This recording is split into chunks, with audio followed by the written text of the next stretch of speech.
if you want to stop having yelling be the necessary tool that you use to get your kids' attention, paradoxically, you have to begin by stopping yelling. That's how you break the cycle.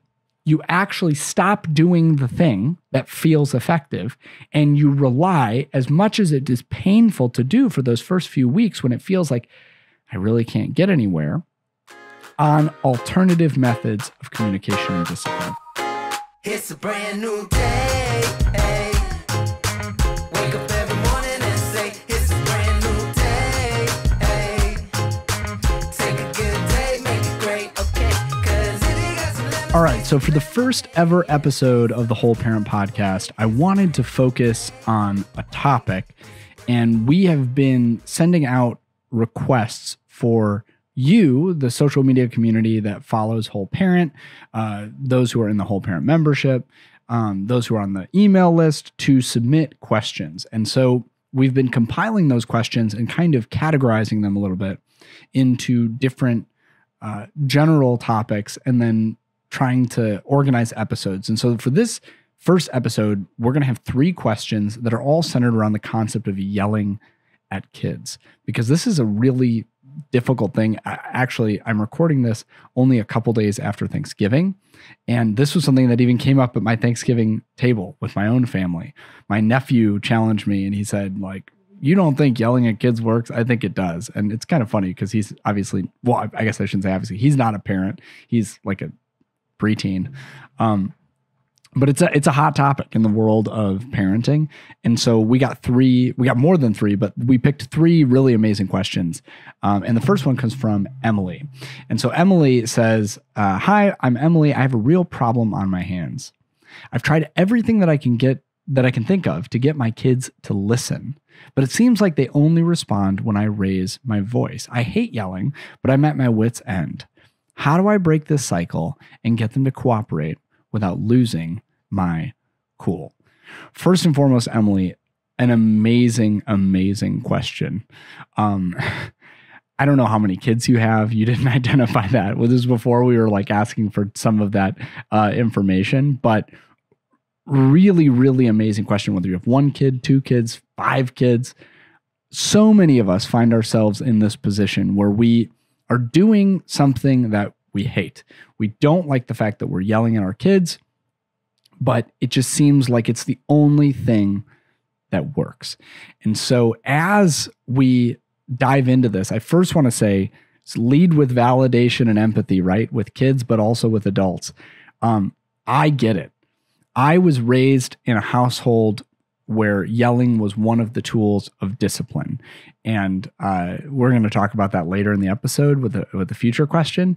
But I just want to start by saying it is normal and natural when you come from a yelling environment to be inclined to yell at your kids. It doesn't make you a bad parent to have that be initially your reaction of how you feel when you come upon your kid in some sort of problematic behavior, or maybe your kid is doing something that feels disrespectful to you, or whatever the situation might be.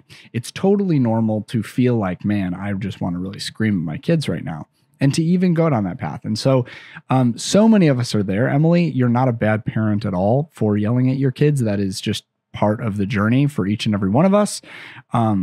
And especially those of us who were raised in homes where yelling was modeled. Whatever is modeled will be mirrored, right? That's one of our fundamental concepts and principles. And so if you came from a home where yelling was modeled, it's highly likely that you're going to mirror that, not only in yelling yourself in your life, but especially as it relates to now your relationship with your kids.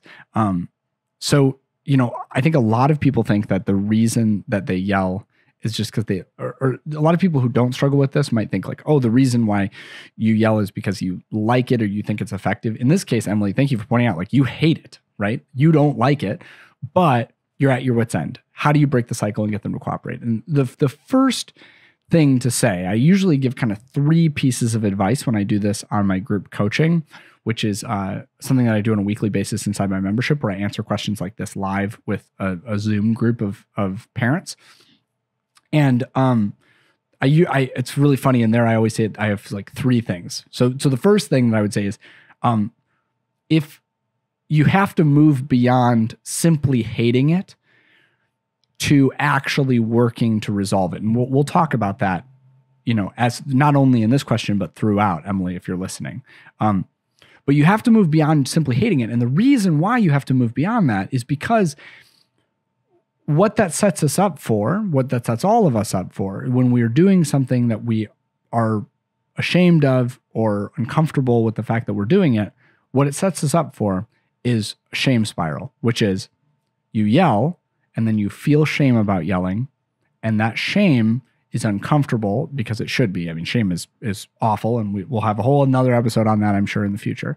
But that shame feels very disorienting. It is the opposite of what it feels like to be warm and fuzzy and connected. Shame feels isolating. You feel kind of like an alien in your own world. And so as a result of that shame, you want to avoid that shame in the future. And so you wind up going to yelling, actually, which is the very thing that you're ashamed of, because you're more dysregulated. And so, shame, this is why shame is a terrible teacher, is because shame usually sends us into a state of dysregulation, emotional dysregulation. And then we go to our most, base instincts or our fight or flight response, which in the case of a child raised in a home where yelling was modeled is yelling. And so you're more ashamed of yourself because now you've yelled. And sometimes you'll even I got to a point in my parenting journey where I was yelling at my kids about like, why are you making me yell at you? Right? Like I was there was so much self-loathing in the way that I yelled at my kids that I wound up actually doing that. So the first thing is to deconstruct the concept that like you're a bad parent for yelling. I know that you hate it. I know that it's ineffective. We could have a whole thing about how it's ineffective, and we'll talk a little bit more about that as we continue to go on. But you can't come at this from a place of self-deprecation. And this is a lot of the harm, I think, in the way in which we do these quick little social media. Hey, stop yelling at your kids in 59 seconds on Instagram and TikTok and Facebook, on YouTube. Because when we do it in these short little sound bites, it sounds like, man, when I go and scroll my own feed, which is full of other parenting educators and creators giving parenting advice, when I scroll my old feed, I feel like a terrible parent. And that doesn't help me to change. It just helps me to experience that shame and self-loathing. And that ultimately leads me to parenting from a place of shame and usually parenting ineffectively, doing things like yelling rather than moving forward. So that's number one. Number two, the way to stop yelling, or the way that to get your kids to listen without having to yell, right? Let's center the kids a little bit here too, is that you have to stop yelling. That might sound really kind of silly, a turn of phrase, the way they said that, but this is because our kids are conditioned to respond to the ways of communication that are most stimulating to them. This is an evolutionary response. And so if something feels threatening, we are conditioned as human beings to pay more attention to that thing than things that don't feel threatening. This is why, by the way, when you go and you watch the news, whether that's on social media or you watch a traditional news station or you read the newspaper, it is filled with stories of tragedy and heartbreak, stories that are designed to make you feel a little bit of fear or discomfort. And the reason is because all of those organizations, whether it's a social media feed or a newspaper selling advertising or a news site selling advertising or channel selling advertising space between segments, they want you as the watcher, listener, consumer of their news to stay attentively engaged. And the best way to do that is to make you afraid, because we pay attention evolutionarily to the things that make us afraid. Well, when you yell at your kid, that is a disorienting and fear-inducing response in kids. Whether you feel like, oh, my kids shouldn't be afraid of me. Why would they be afraid of me? They are. It's evolutionary. So your kids look at you as their primary source of protection and belonging. And when you yell at them, they get afraid. Whether you're, a guy like me, if you're a woman, doesn't matter, right? When you, the large adult in the room responsible for their safety, acts aggressively toward them, which necessarily yelling is aggressive, your kids will pay attention. And so this is why it seems like yelling works to many parents, especially parents who come from a more authoritarian or 90s traditional parenting mindset. They feel like yelling works because it gets your kids' attention. That's true. It does get your kids' attention. And so, unlike many other parenting creators, modern psychologically healthy parenting creators, I do think there is a place for yelling in parenting. The place when you yell is the place when you need immediate attention of a child who is doing something that will cause them imminent and severe harm. So I yell at my kids effectively. I'm going to use that term. I yell effectively when my kid is about to do something that is going to risk their life or long-term safety.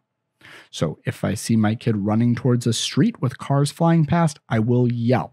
If I see my kid reaching towards a hot stove, something that I did 2 years old, and have a scar for the rest of my life because I pulled a pot of boiling water down on myself, I will yell. Why? Because yelling freezes your kid in their tracks, and that's what it's good for.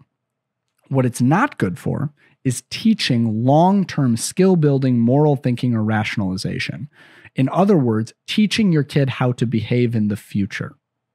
That it is not good for.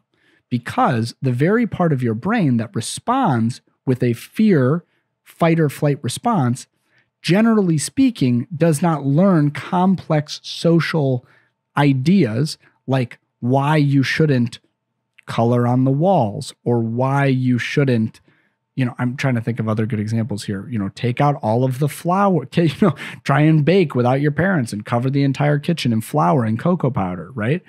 Those things, those are social constructs of the reason that those things are inconvenient is because, it messes up a room or something. It's not imminently dangerous. And so their brain is not going to learn as well, or maybe at all, when you're yelling at them about those things. Or, hey, you hit your brother. Why would you dare do that? How could you be doing that? I can't believe that you would be so mean to... You're trying to teach social relational thinking and moral, I'll use that word, moral thinking, ethical problem solving to your kids. Yelling at them actually turns off the part of their brain that does that. And it engages the part of their brain that is just there to survive for the next 5 to 7 seconds. So if you need to make your kid survive for the next 5 to 7 seconds, not touch the stove, not run in the street, yell. Great. But if you want them to not do those things in the future, you have to talk to them calmly and actually engage their logical thinking through their prefrontal cortex, their neocortex, which is the parts of their brains that are active when they're in a calm state, not in an escalated state. So what does this have to do with Emily's question about it being ineffective? Well, when we yell at kids for everything, or when we yell so much, what happens is, because that is an extremely stimulating thing to be yelled at, and it's an engaging thing, the result is our kids learn to filter out what we're saying when we're not yelling.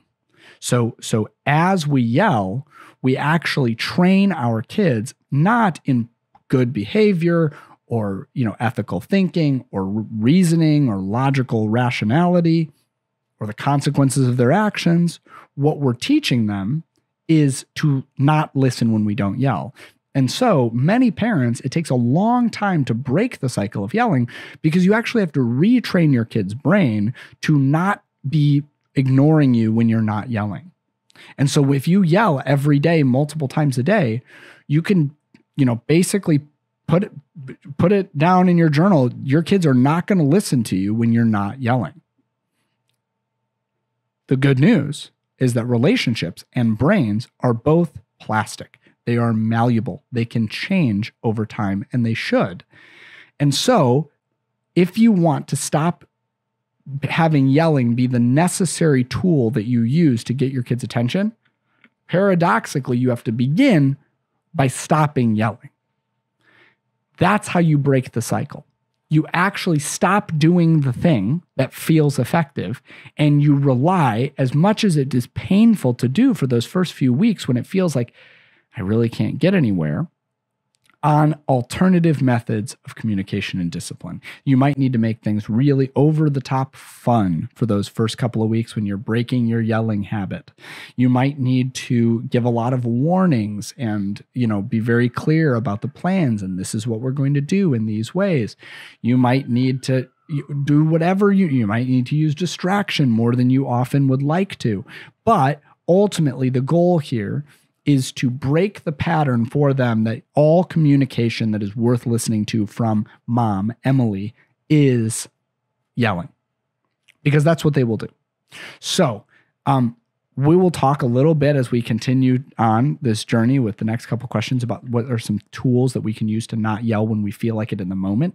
But if you're asking the question, how do we ultimately break the cycle when kids don't listen to us unless we yell? It is to stop yelling, even though it feels like it's our only tool, to only use that tool when that tool is needed.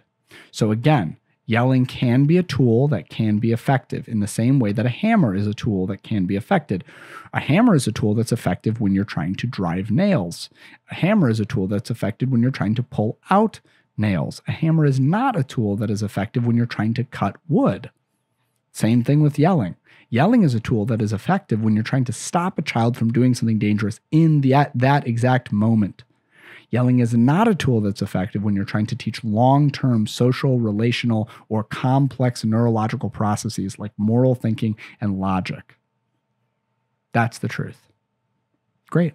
So I hope that helps, Emily. I know it's not an easy answer, but I hope that begins. And I hope that as you hear me respond to Michael and then Sam, that you can see the ways in which, because all of these things are linked together. And anybody out there who struggles with yelling, all of these things are linked together. All right, great. So our second question is from a dad, Michael. And he says, hey there, I'm a dad. I have been trying my best to be a good parent, but there's an issue that I cannot seem to shake. I was raised in a household where yelling was the go-to response when things got tough. Now it's become almost instinctual for me to yell at my kids when they push my buttons. I don't want to continue this cycle, but it feels like second nature. How do I break free from the way that I was raised and find better ways to communicate with my kids?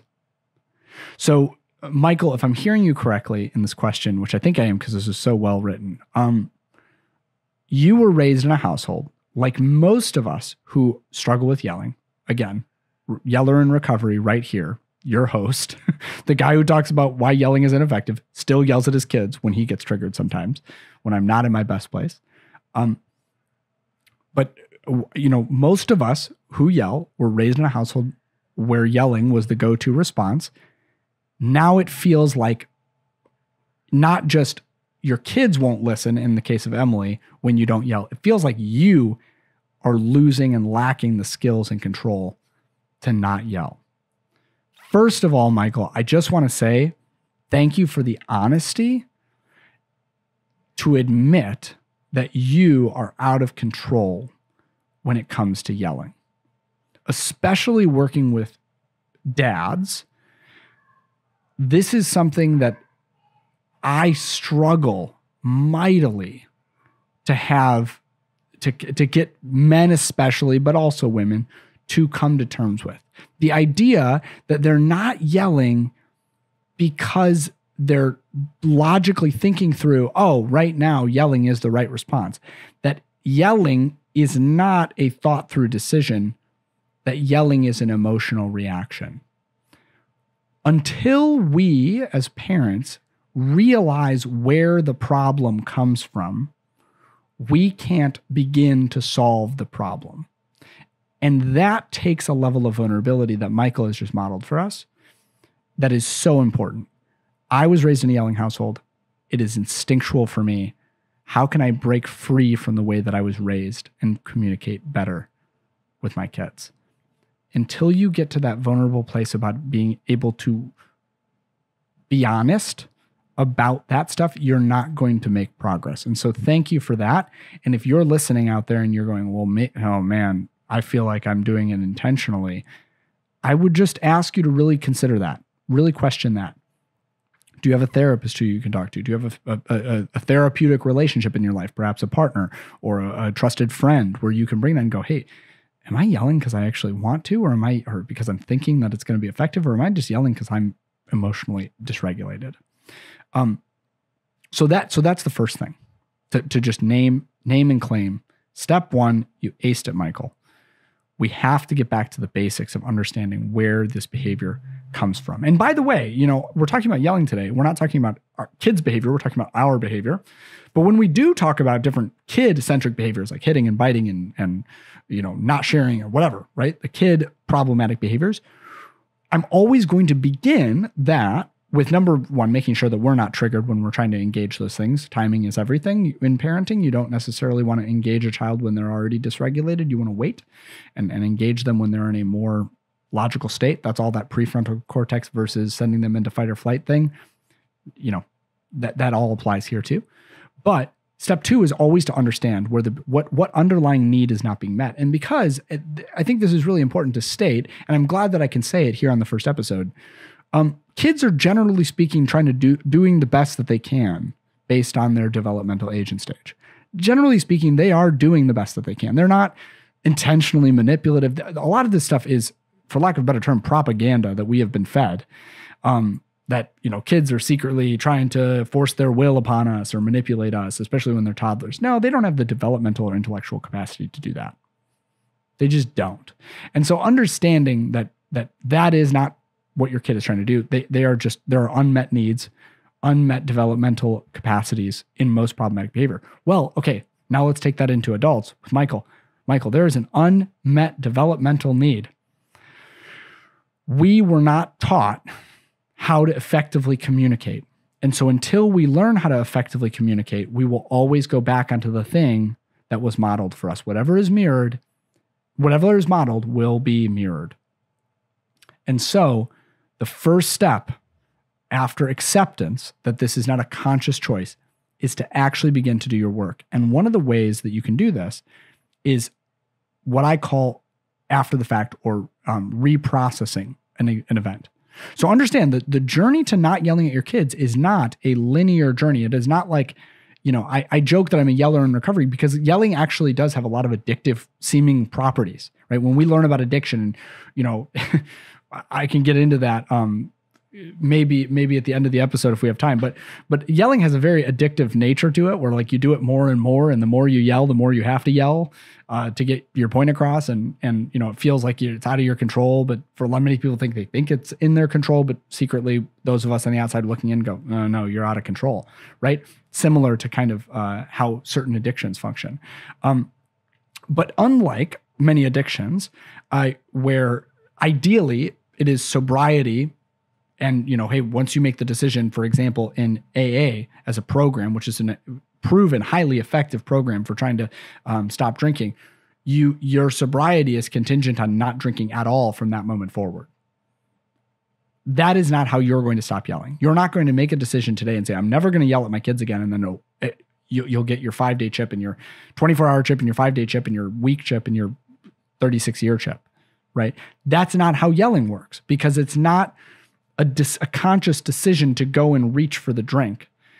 It is a triggered reaction in most of us. And so our goal needs to be, as we're talking about yelling, our goal needs to be not that we're going to never yell at our kids again, but that we are going to yell a lot less tomorrow than we did today. And so when we have to be, and this comes again to what I said to Emily about, you can't be hating yourself and self-loathing and beating yourself up about yelling and get better at it at the same time. You have to come to terms and acceptance with, this is a problem that I struggle with and it's not going to go away overnight. It's going to be a long process to get to that point. And so, I look at this today and I go, hey, I've yelled at my kids maybe 2-3 times in the last week. Guys, that used to be 4-6 times a day. I'm so much further along the journey. Is it total sobriety? No, of course it's not, because that's not the type of thing that it can't be that way. We're working with neurological processes, and yes, our brains are malleable and they change over time, but they change over time. They don't change overnight. You can't change yourself and rewire your neural pathways forever in one day. Rome wasn't built in a day. Nobody stopped yelling in a day, right? So one of the really key tactics is, now that you've decided that yelling is an emotional reaction that you're doing, is to retroactively, or not retroactively, to reprocess the things that make you feel like yelling. And so what I counsel parents to do every single day that I counsel them is, okay, next time that you yell at your kids, I want you to wait until after you calm down. And I want you to pull out a journal, or you can pull out the notes app in your phone, or you can bring this to a therapist if you have a trusted therapist, or another therapeutic relationship, provided that that's a healthy and stable person that you have a therapeutic relationship with. And I want you to process what in that action, perhaps in your own childhood, perhaps what you felt was being communicated by your kids' actions, whatever, made you feel like yelling. And then write down, or verbally process. Writing down actually really helps. I'm a verbal processor, but writing down is really where I do most of my best therapeutic work, and not with other people, with myself. That's where me and my therapist make the most headway, is in my writing things down and journaling. It's a practice that's been proven through evidence-based study to be effective at reprocessing difficult things and changing going forward. So if you want to change, right, reprocess and go, okay, well, what was the thing that made me go to that place? And then start to pull at those threads and pull that apart and start to understand what was really being communicated, so that next time that thing happens, the light bulb can come on and you can go, oh, I see. I am triggered because it feels like they're being disrespectful. That's what's making me upset right now. Or I'm triggered because I was taught growing up that you were never allowed to say no to a direction of an adult. Now, you may in your own parent journey have decided, as I have, that having a child who is totally and completely obedient to any direction given by an authority figure is a great way to set your child up for lifetime of abuse by toxic authority figures. And that you actually want to deconstruct that thing. But that when your child says no to you, you're not thinking rationally and logically about your long-term parenting goals. You're thinking about how you felt or how you were treated when you said no to an authority figure who then shamed you for it, punished you for it, perhaps even hurt you for it, right? And so when you start to pull at those threads and process, well, what was the thing that made me yell today? And what was the thing that made me yell last week? Then you actually wind up going into your past and seeing where all of this stuff is coming from. And then in the moment, you're far more likely to be able to be a little bit more rational. Because here's the thing, right? All I need is a beat in the moment where I break myself out, where my prefrontal cortex, my OMPFC, that's the real fancy term for it, right? There's a little tiny part in the very front of your brain that helps control and regulate your emotions, even when you're triggered. It's developed in adults and not developed in kids. That's why kids can't do this, but adults can. It gets developed in kids over time. Teenagers are better at it than toddlers, but not as nearly as good as you are as an adult, or hopefully as you are as an adult. Like anything, it's a muscle that has to be exercised. But all I'm looking for in the yeller in recovery, coming from a household where it was the go-to response, and that's speaking about me, Michael, not just you, is that I want there to be a moment where I go, should I be yelling right now? And if I can have that moment, then I can institute or begin some of these contemplative activities that can help me get back into my nervous system, stimulate my vagus nerve. We'll talk about that here in a second, and break free. And the same thing goes with what we said with Emily. The more you practice to regulate down without yelling, the more your kids are going to listen to you without having to yell, but also the more adept you're going to be at not yelling. It is, like anything, a muscle that has to be trained and learned. Specifically, it's what's called a neural pathway. The idea is, in your brain, there are the kind of conditioned responses. When this happens, then this happens. And the more time that neural pathway happens, the more time your kids trigger you and then you yell at them, the more ingrained that is. Well, the same thing is true. The more times your kids trigger you and you choose to respond with empathy and compassion and understanding, you choose to step away from the situation before you get to yelling, the more entrenched that neural pathway is.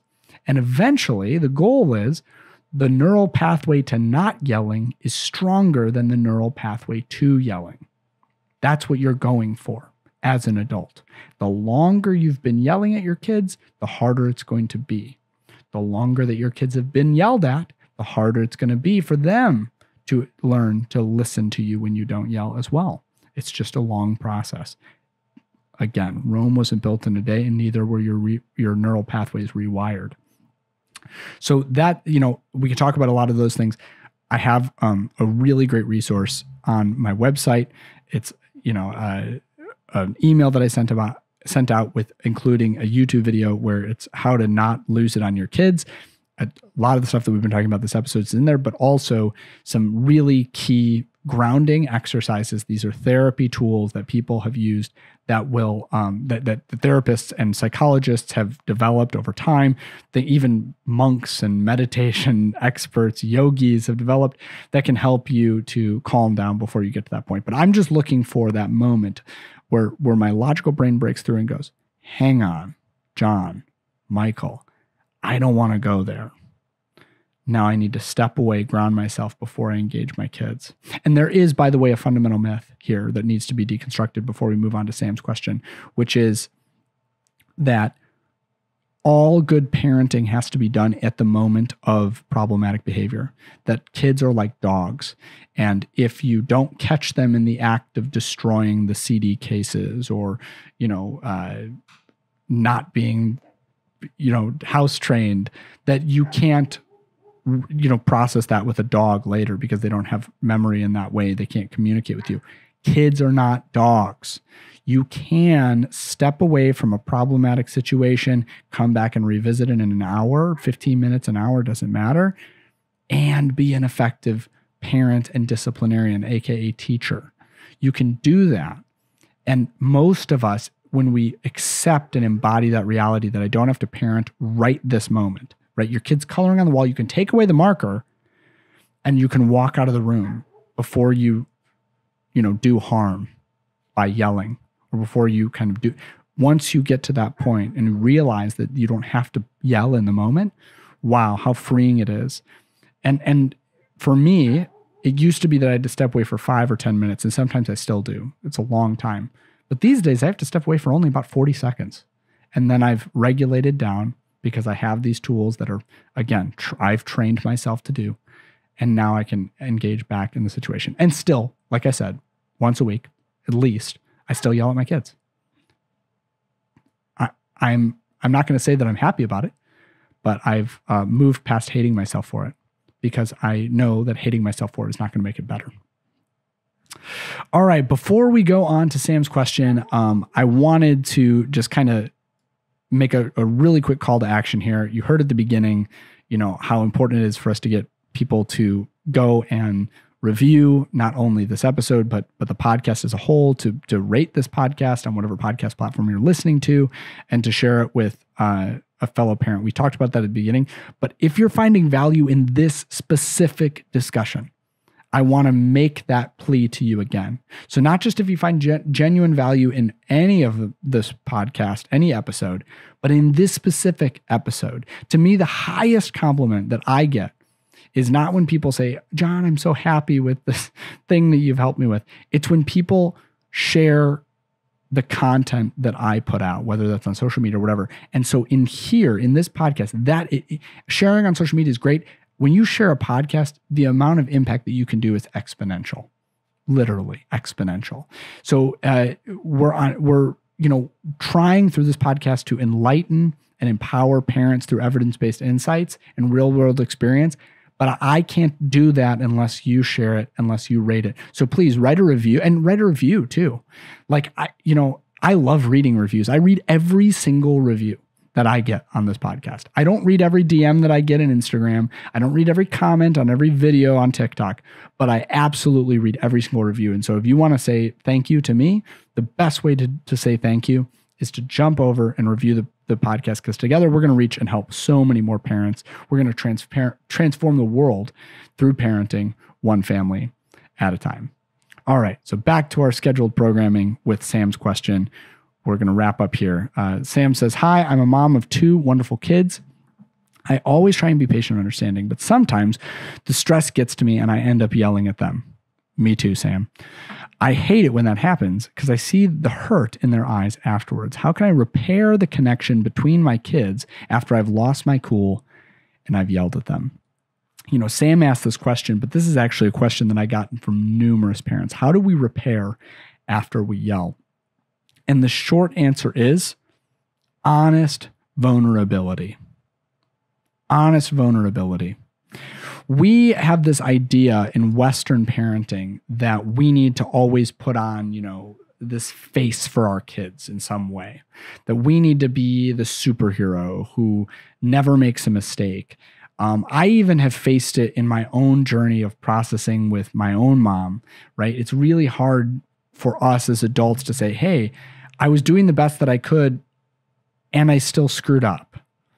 But y'all, all I can say to you, and specifically Sam, what I can say to you, Sam, is that when you do that, it is one of the most impactful, if not the most impactful thing that you can do as a parent, teaching your kid how to apologize and how to repair when you've done wrong. I always say it's impossible to be a perfect parent, but even if it was, it would not be helpful to your kids to be a perfect parent. If you were a perfect parent, you would set them up for a lifetime of striving for perfection and a lifetime of beating themselves up for all the mistakes that they made.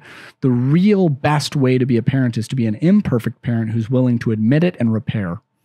And so when you yell at your kids, first step, going back to what we said to Emily at the very beginning, we have to move away from, I hate myself for doing this.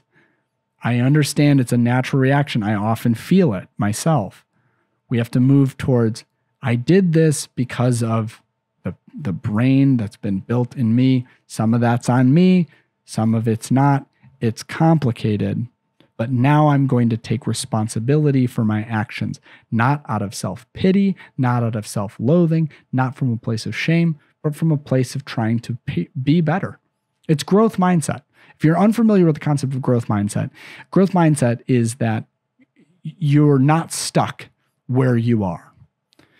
There's this concept of fixed mindset where this is how many of us are raised. You are the smart kid. You are the fast kid. You're the athletic kid. You're the musical kid. You're the artistic kid. Growth mindset says you can be, to an extent, it's not like I am 5'9.5". All right. I spent a long time in my life telling people I was 5'11", and that was a lie. I'm 5'9.5" at best. I was never going to play in the NBA. There are some things that growth mindset cannot get us to, but there are many ways in which I have grown, and we all can grow if we're willing to say that we are not stagnant. And what the research tells us is that brains are not stagnant. That what we know now, and what we did not know for a long time in human history, was that brains change, that they're plastic, that they're malleable, that you're not stuck with the brain that you have, that trauma can be healed, that people who yell at their kids can become people who, by and large, do not yell at their kids. That's growth mindset, believing that you're not stuck as the person that you are, that you can grow. And so, instead of self-loathing and hatred and shame, begin by just saying, hey, sitting down with your kids, say, hey, earlier I yelled at you. And no matter what you ever do, yelling is not an effective response to that behavior. And so I'm sorry that I yelled. John, many of you will say, how quickly do I have to do that for that to be impactful for my kids? Because I yelled at them for the last 5 years, 8 years, 15 years of their life, 30 years of their life. And now I see that wasn't effective, but is it too late to repair? And to that, I would say, consider your own parenthood, your own parenting, the parents that you had. If you struggle with yelling, I'm going to, throw out that there's a greater than 75% chance that you probably had parents who yelled. And I want you to imagine that today, if your parents are not alive, if they were alive, or even if they are, they just came to you, Thanksgiving, whatever, sat down with you and said, hey, when you were a little kid, sometimes I yelled at you. And I realize now, 40 years later, 30 years later, that wasn't helpful. And so I'm sorry that I did that. And I wish I hadn't. Tell me, would that be impactful to you? It's never too late to repair. Of course, I would love to repair as quickly as possible. If you can repair within the first half hour after you yell at your kid, great. But if you have to sit down your 15-year-old sometime in the next week, work up the courage to sit down your 15-year-old and say, hey, I yelled a lot and now I'm going to try and do better. And that's not going to help the 10-year-old who got yelled at a lot, but I hope it helps you. I think that can be a really transformational moment. And so the short answer is you take responsibility. You have to do your own work. You can't look for your kids, right? If you're apologizing, I'll put it this way. If you're apologizing to your kids so that they make you feel better about what you've done, you have not done your work yet. You have to come to terms with what you've done through journaling, through therapy, through, processing your own childhood. You have to come to terms with what you've done so that you don't have to look to them to fix your emotions. But after that, go to them and say, honestly, hey, I screwed up. And they may say, right, not all kids are very gracious in accepting apologies. Sometimes your kids will say to you, who cares if you're sorry? I can't believe that you did that to me. I'm so mad at you still that you did that to me. It was so rude. You yelled at me in front of my friends, and now my friends are laughing at me, and that's all your fault. Or you yelled at me, and I was really scared of you, and I hope you understand how scared of you I was. I don't like when you yell, right? Obviously, I'm talking about an older kid here, but you might have a 2-year-old who just says, no yelling, no yelling, right? Like it could be anything. Your kid might come to you and say, are you emotionally ready to handle that? Because here's what I have learned to say when my kids say, that doesn't help me that you're sorry. I'm still hurt by it. I've learned to say, yeah, you have every right to be mad at me. You can keep being as mad as me as you want. I will love you no matter what. Right? So accept that they may not, love your apology, but they may, right? And so that's how you repair. You go to them, again, preferably as quickly as possible, but it is never too late. And you sit them down and you say, hey, here's what happened. I was triggered and I did this. What you don't want to do is then turn, and this is how many of our parents apologized. They add a but to their apology, right? Buts have no place in apologies. Hey, I'm sorry that I yelled at you. Yelling is not an effective tool, but you were coloring on the walls, and coloring on the walls really bothers me. You've just rendered your apology inadequate, right? You've just sent them back into a shame spiral about what they've done. No, you can't add a but. If you need to add a but, that just means that you have to reprocess with them later that other thing. These can be 2 separate conversations. Apologize, full stop. Take accountability for your actions. And remember that what you're doing in this moment is not only building a strong, lifelong relationship with your kids, which you are. They are going to like you and love you a whole lot more. They are going to want to be around you a whole lot more if you take responsibility and accountability for your actions. I've never known a kid who faulted their parents in adulthood for taking accountability for their actions. So not only are you building a lifelong relationship, you're also teaching them how to apologize when they mess up. So now when they mess up with their future spouse, instead of getting defensive, instead of trying to hide it, instead of trying to manipulate the situation, instead of avoiding at all costs saying the words, I'm sorry or I was wrong, which, by the way, the majority of marriages that I'm counseling right now, because I also do that, but it's not in my social media world. I counsel people on their marriages and relationship issues. At least one person in the relationship, usually both, struggles so deeply to say, I'm sorry and I was wrong, because they were brought up in a household where mom was never wrong and dad is never wrong. And that was never modeled, how we say sorry and how we repair. And because repair was never modeled at home, repair was always swept under the rug or dismissed or belittled. Now, as an adult, they don't know how to apologize to the person that they love because they think that apologizing is a sign of weakness. No, apologizing is the strongest thing that you can ever do. It is a power move. For all of the people out there worried that their kids are going to think that they're weak parents by apologizing, no, it's vulnerability. That's what apologies are. They're vulnerable. Vulnerability is the greatest sign of strength. Truly strong people can be vulnerable. People who are terrified of the world and terrified of their place in it struggle to be vulnerable. So how can you repair the connection after you've lost your cool and yelled at them? Short answer is the same. You sit them down with vulnerability after you've done your own work, after you've already gotten to the place where you're no longer triggered in the moment, where you can give an apology without a but, and you take full responsibility through vulnerability. I was triggered. I was upset, and I'm sorry, and I'm going to try and do better. And this is the last kind of little tidbit I'll give here, and this is not going to be about this episode, but in general, when we talk about discipline, effective discipline, and problem solving, that is a great way to go in that moment, right? If you're wondering, well, how does that conversation end? Without saying, but you shouldn't be coloring on the walls, which is, again, how most of us were conditioned to respond in those cases. Any apology that we were given was conditional on our future behavior, but I'll still yell at you if you do that again, so don't. Which is what your parents are saying when they add that but into their apology, or what you're saying, communicating to your child when you add that but into your apology. Instead, you can say something to the effect of, what can we do better next time? How can I respond better next time so that we don't get to that point? That's where we can get into problem solving and collaborative problem solving. Not, but don't do that, otherwise I'll yell, right? Which is essentially what we're communicating now. But how can we do better going forward? So I hope this episode on yelling has been an effective tool for you.